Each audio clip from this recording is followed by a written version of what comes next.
I'm Phil Lewis. I'm not an actor, I'm actually a singer. Well, some people say.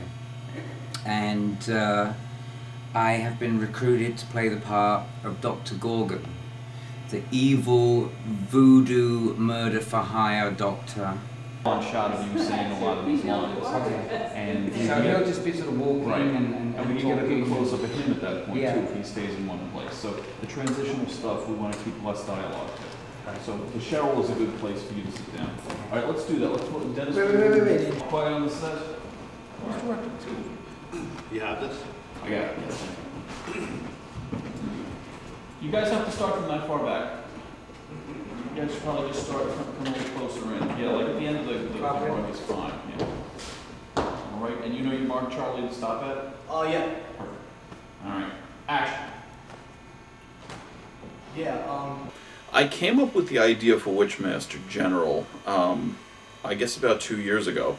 We were starting to, I was trying to get a movie together, and I had this idea of this sort of like witch doctor that would be using voodoo to, you know, to control people's destinies and lives, sort of, you know, outside the, you know, without, like a villain that wasn't necessarily, you know, coming after people with a hatchet or something. That it would be more of a, you know, he's putting spells and curses on people.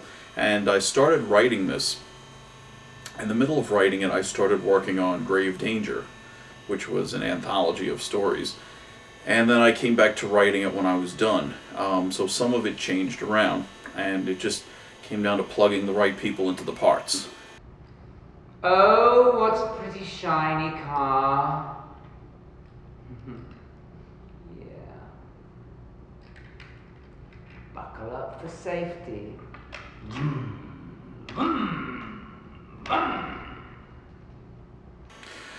Well, Phil Lewis, interestingly enough, was not the first person we had thought of, which it seems so odd now. I mean, now when you watch it, I couldn't imagine the movie with anybody else. This is Dr. Gorgon's Pleasure Throne.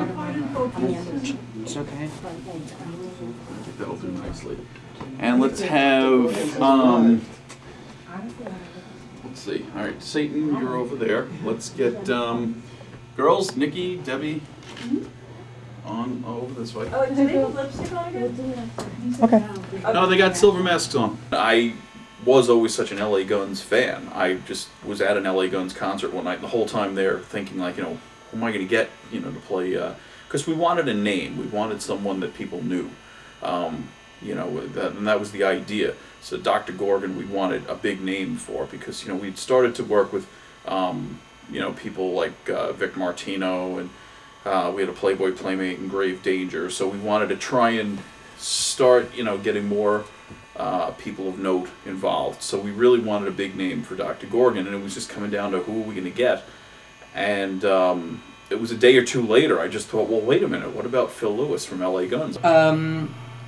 Jim, the director, we have some history. We go back a bit. I didn't realize that when I'd been recruited for the role of Dr. Gorgon, that in fact it was Jim, the little guy that used to come to our LA gun shows back in the day, and he's all grown up, and he's become a great writer and a great film director, and it's a real pleasure, and it's good to see our people, like, you know, doing good and being creative, and I'm glad to be a part of it. He's great. I mean, he's very, very talented, and he's got a great aura, you know, where he's charming and he's mysterious, and he's also, you know, you can see, I mean, they always hit, you know, the whole Hollywood vampires thing. He definitely has that sort of Bela Lugosi type quality.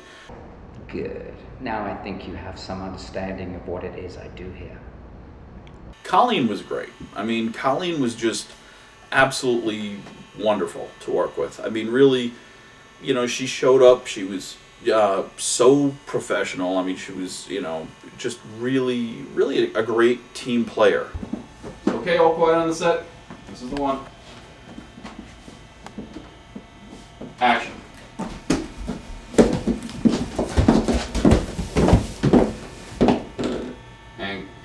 This is your first time acting? Kinda, yeah. I did a video once or twice, but it was more like interviewing people and hosting things. But definitely the first time where I've had like memorized lines and actually act, sort of.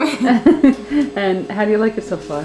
It's fun. It's fun. It's interesting though. I didn't think it would be as comparable as to modeling, where there's a lot of setting up, there's a lot of prep time, there's a lot of downtime. But it's very similar actually. Like I'm finding a lot of similarities between the two. Yeah, guys, what can I get you? Oh, wow. I didn't even realize how gorgeous you were before. You probably did. You just weren't drunk enough to blurt it out. Ooh, a spunky one. What's your name? Why? You writing a book? You know, you kind of hit the wall and then sort of spin around like that. Oh, you have to hiss. That's right. Right, exactly. So I'm speaking out from a video. Okay, so I hit the wall. You come in. I'm like, oh, into the fridge. Right. And then I'm like, ah! Exactly. And then Something like that. Jim's good. He's very laid back. I'm used to people like yelling and screaming at other people, and he's just like, okay, you know, all right. So he's very easy to work for. He's been very considerate as far as like what I want to do, what I don't want to do, and asking me if I'm comfortable, which is very nice and very polite of him. So it's been a good experience. So overall, 2 thumbs up. We have a little bit of foot creep, so it'd be good if we got We had that too.